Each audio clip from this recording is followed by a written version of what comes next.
welcome to the Sophomore Drome. 2 albums going, only one will come out. And today we're going a little bit space rocky, and we're going to look at 2 albums, the sophomore albums of Hawkwind and UFO. They both came out in 1971.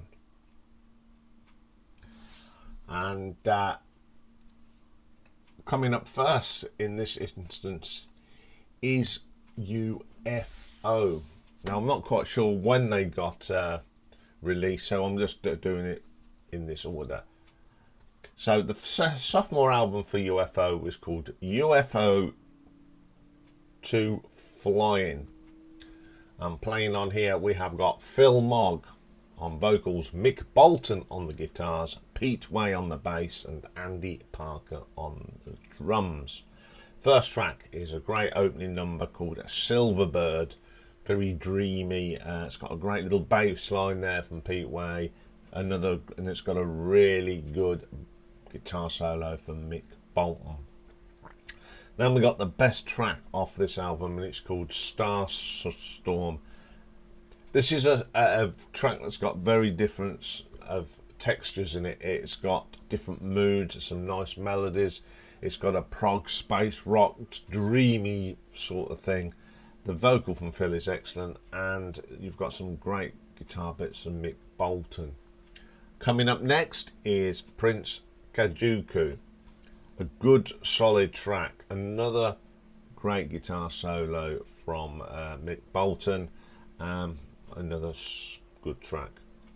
Then we have the coming of Prince Kajuku. I love Andy Parker's drumming in this. Just a very technical piece of drumming. It's a really good track. And then we get Flying. Now, it's a very long track. It's 20 minutes. It's 26 minutes long. It's really hard to get into. The best bit is just that middle bit.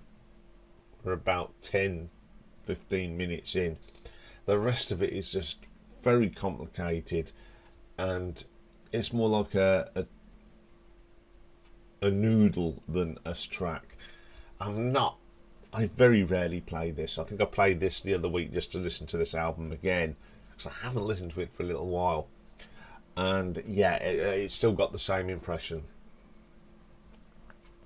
Okay, this is certainly a stronger album than the debut, but it wasn't till the next album that UFO really kicked in with Phenomenon.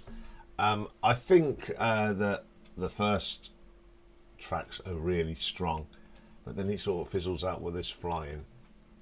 So it was reviewed by Dave Fergus of Head Heritage in 2001, and it says the record we are talking about was the group's second and the last Beacon. This is a monster rock album that will appeal to fans of Free, Ash, Ra Temple, Blue Cheer, Taste, Pink Fairies. Silverbird, he says, it sounds like Free, about 1969. And he just says it did prepare them for the next chapter. Didn't chart, but AllMusic gave it a 3 out of 5 stars. So let's have a look at the nuts and bolts of this one. Song quality. There are some really good songs on here, but Flying just, yeah, I find it a little bit boring in places, so I'm going to give that a 3 out of 5. Production, some of the production is a little bit strange, especially due to Flying. It's not well put together. I think Flying's just bits joined together, so again I'm going to give that a 3 out of 5. Reception, well, it didn't chart and it only got 3 stars, so I'm going to give that a 2 out of 5. Cover design, yeah, it's a real weird one, isn't it? It's got the space flight, it's got the UFO on it. I mean, this pink, it's not the best cover. I mean, when you look at the rest of their covers, this is pretty poor. So I'm going to give that a 3 out of 5. I mean, it does say UFO, to flying 1 hour of space rock. So that gives us a grand total of 11 out of 24 UFO flying. Let's move on to the next album, which is Hawkwind's, again released in 1971, and it's called In Search of Space. Playing on here was the legendary Dave Brock on vocals, electric guitars, acoustic guitars, harmonica, and audio generator. Wow. Nick Turner on the saxophones, vocals, flutes, and audio generator. Del Detamar on synthesizers. Dick Mick or Mike Davis on the audio generator. Dave Anderson bass guitar and electric and acoustic guitars, and Terry Ollis on the drums. First track, You Shouldn't Do That. 15 minutes of brilliant space rock. Went in so many directions, but they bring it all back together and it flows very, very well. It's a brilliant track. Some great guitar work on it. Second track, You Know You're Only Dreaming. Love this track again. It's got some really strange effects on it. Very psychedelic, but Dave Brock's guitar is pretty good. It's very psychedelic. It's very early Pink Floyd in my books. So that's side 1, 2 tracks.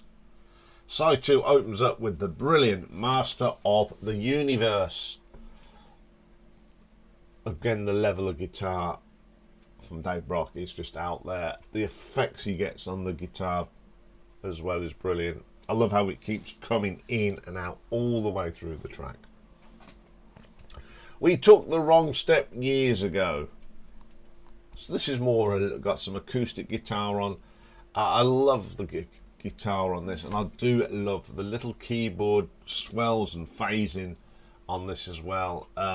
A pretty good track. Very psychedelic in places as well. It's got that Beatles sort of feel as well in places. Then we have a Just Me. Now this is one of the tracks by Hawkwind that I've never really got on with. I think it's the vocal. It sounds like Dave Brock's got a blocked up nose and he's trying to order 2 train tickets to Nottingham. Yeah, remember the advert for those of us in the UK, to secondary ticket to Nottingham.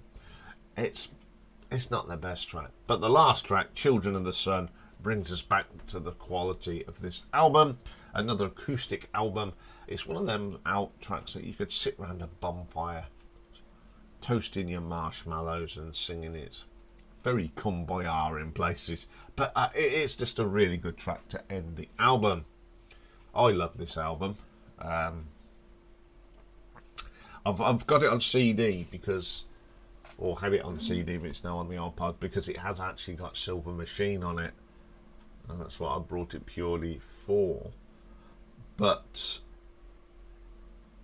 I got to really love this album, and I love it today. I play it a hell of a lot.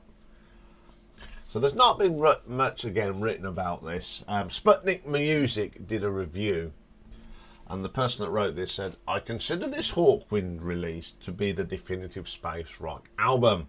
The album fuses Hawkwind's aggressive signature improvisations with folky and melodious acoustic sounds that were visited, of course, on the self-titled debut.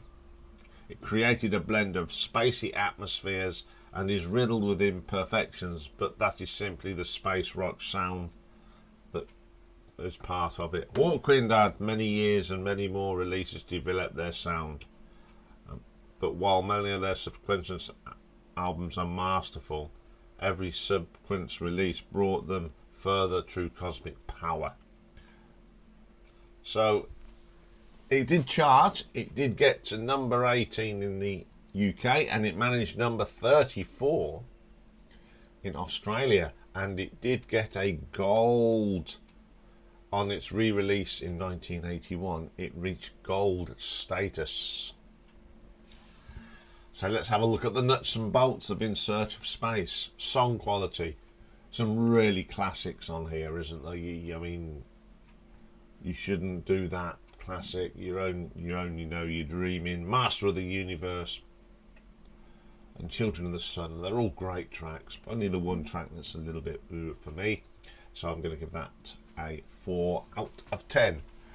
Production, amazing production for 1971. I mean, you know, the production on like the newest album is fantastic. They've never really put, production wise, it's always been crystal clear. You know, second album they're really turning it on, and I'm going to give this a 4 out of 10. Reception, it's a very well respected album. I mean, top 20 back in 1971, brilliant, and then when they released it in 1981 it got us gold, so I'm going to give that a 4 out of 5 as well. Cover design, it's an iconic rock cover, isn't it? You see this and everyone knows it. I mean, it's on my back here and you can see it straight away. So it just shows what a good cover is. My only criticism, I think In Search of Space Hawkwind could have been a different colour to make it stand out even more. So I'm going to give that a 4 out of 5. So for In Search of Space gives us a grand total of 16 out of 20. So today we have got a clear winner, haven't we? Hawkwind, In Search of Space. As much as I am a huge UFO fan, it wasn't until the next album, Phenomenon, that really things started to happen for UFO, with Michael Schenker coming in. But I mean, Hawkwind's debut is more folky acoustic, but this sort of set the standards for space rock. So today I'm going to go for In Search of Space by Hawkwind as my winner, because I do play it more as well. So that's my choice. Now if you want to vote on this, if you go to the posts, which was the old community, there will be a poll that goes up around the same time this goes out, and then tonight in the live stream, of course, we will have another poll, and then next week we will announce the winner. Okay, coming up next is Pick and Mix, and it is a wander down the sidewalk, and we're going to look at the top 10 singles in America on the 29th of May 1993. I had to look up because I forgot the year, so we're going to see what was hovering in the charts, and I think this one will be a lot of fun because there wasn't probably not much I liked. So join me for that very soon. Bye for now.